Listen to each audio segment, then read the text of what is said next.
Si tu cherches à améliorer ta composition corporelle et perdre du gras en prenant du muscle en même temps, cette vidéo est clairement faite pour toi car je vais tout simplement te montrer comment Louis, mon élève, a réussi à faire ça en une période relativement rapide, en passant de ce physique ici à 92 kg en juillet à ce physique ici à 87 kg en novembre, avec comme tu peux voir une grosse perte de gras mais également de la prise de muscle. C'est évidemment quelque chose qui va surtout être possible au début d'un suivi, mais c'est possible et je vais te montrer comment on a fait. Donc d'abord, quelles erreurs bloquer Louis? C'est certainement des erreurs que tu fais également aujourd'hui, et ça pourra t'aider qu'on mette vraiment le point sur quelles sont ces erreurs. Le plan qu'on a mis en place avec 5 étapes simples et un maximum de valeurs applicables, ça va vraiment être le but de cette vidéo. En la regardant, tu sauras exactement comment ne plus être skinny fat et te sentir skinny fat.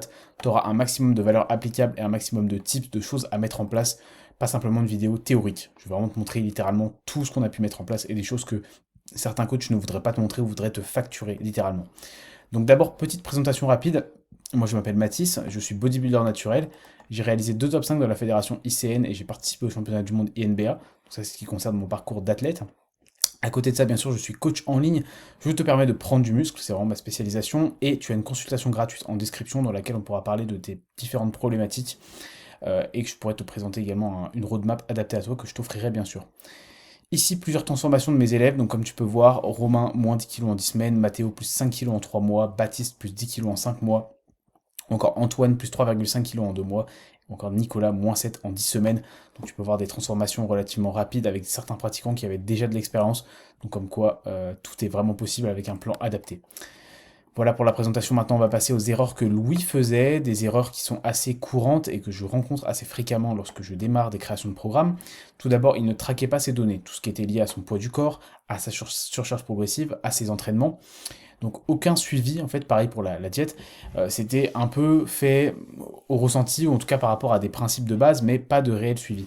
Il n'avait pas également de roadmap, il ne savait pas vraiment à quel moment planifier ses sèches, ses prises de masse, à savoir que si on vous demande actuellement dans quelle phase vous êtes, vous devez être capable de répondre et vous devez être capable de savoir à quel moment vous allez arrêter cette phase et passer sur une autre phase.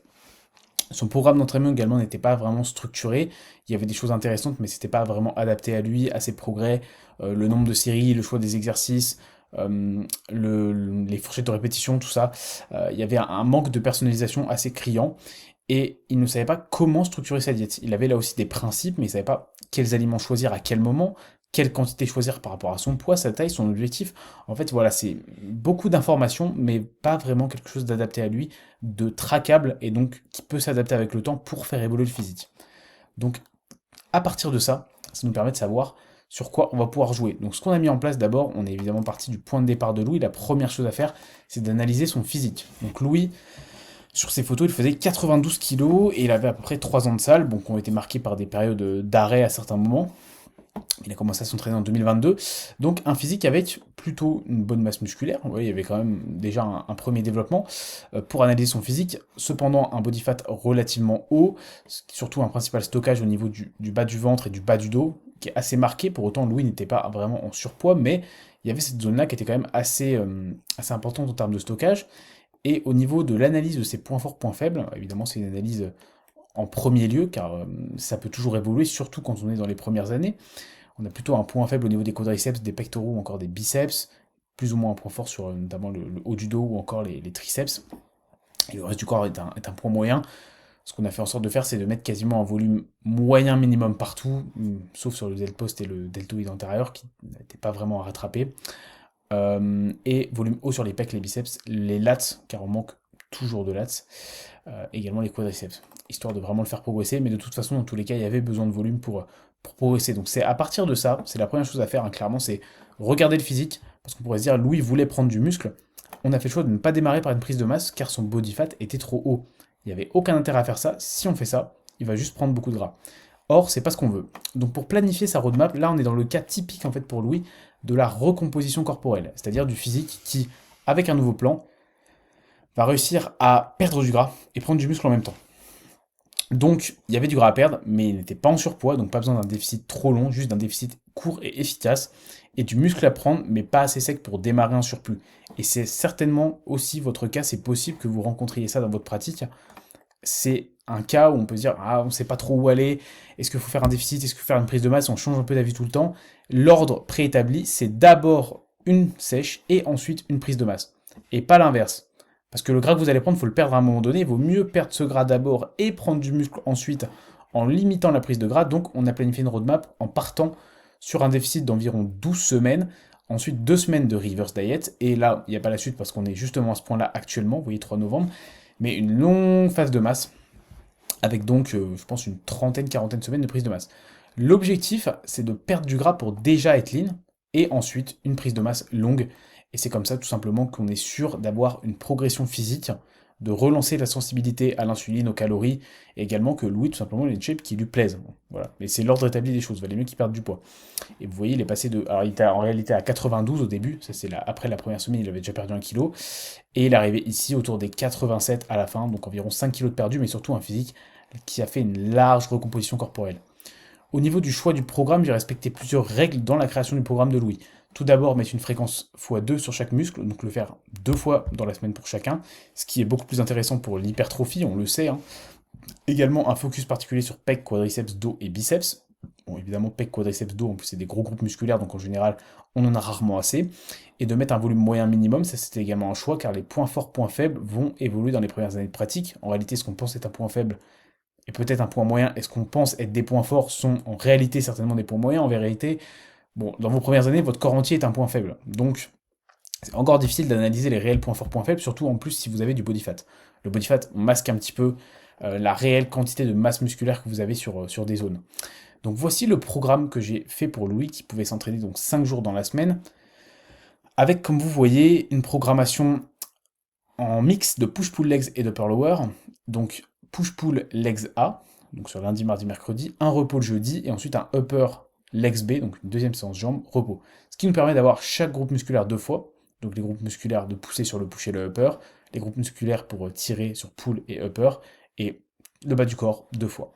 Et donc d'avoir de la variation, d'avoir également un bon volume d'entraînement. Le volume d'entraînement par muscle que je vous ai mis ici, c'est le volume direct.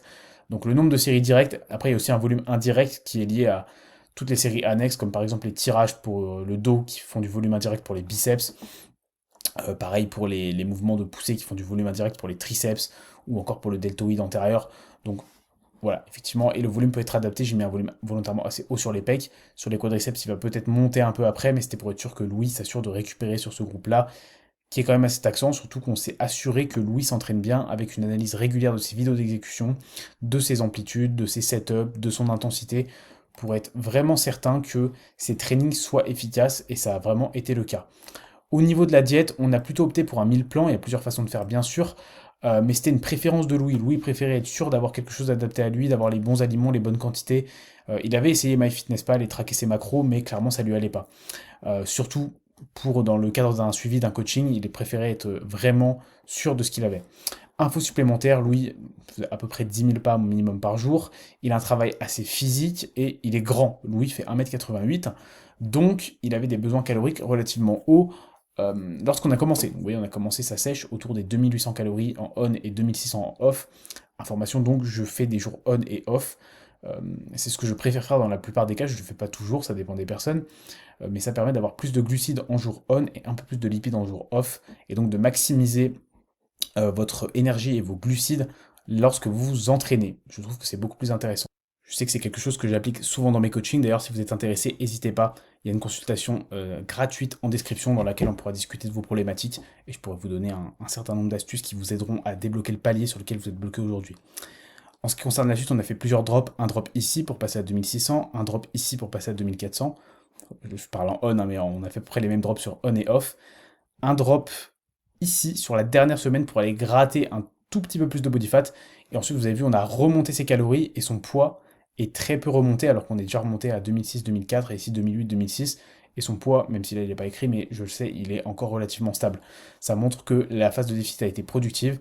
On a fait un déficit principalement via une baisse des glucides, ce qu'il faut faire dans la plupart des cas.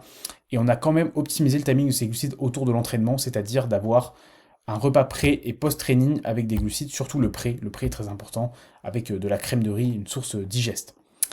Et enfin, comment gérer les imprévus? Donc Louis a par exemple été malade, et c'est pas juste un rhume, hein, il a eu une maladie assez embêtante au début du déficit. Donc on a réduit le volume d'entraînement, voire pris plusieurs jours off à certains moments, et essayé de gérer la diète au mieux, ce qui nous a permis de malgré tout continuer à progresser.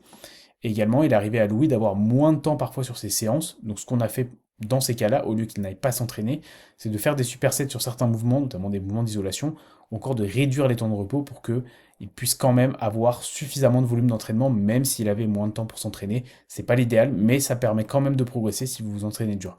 Et c'est ce qui a permis d'arriver à ce résultat. C'est un résultat qui est largement atteignable et c'est quelque chose qui est largement possible pour vous également. Si actuellement tu es bloqué justement dans ta progression, que tu veux plus de muscles, que tu veux avoir une recomposition corporelle comme celle de Louis, je peux clairement t'aider avec mon accompagnement. Je l'ai prouvé avec plusieurs de mes transformations ici, encore Romain, Mathéo, Baptiste ou encore Louis, des transformations relativement rapides. Donc t'as une consultation qui est offerte en description, on pourra discuter de tes problématiques, je te présenterai un plan d'action adapté à toi, adapté à ton objectif, que ce soit prise de muscle ou perte de gras, et je pourrai également te présenter comment je fonctionne en coaching et ce que ça pourrait clairement t'apporter dans ta progression. Donc n'hésite pas à réserver via mon Calendly. Également, n'hésite pas à me suivre sur Instagram, c'est dans la description. On pourra également discuter si tu préfères en discuter avant de réserver la consultation. Sur ce, je vous souhaite à tous une très bonne journée et on se dit à très vite.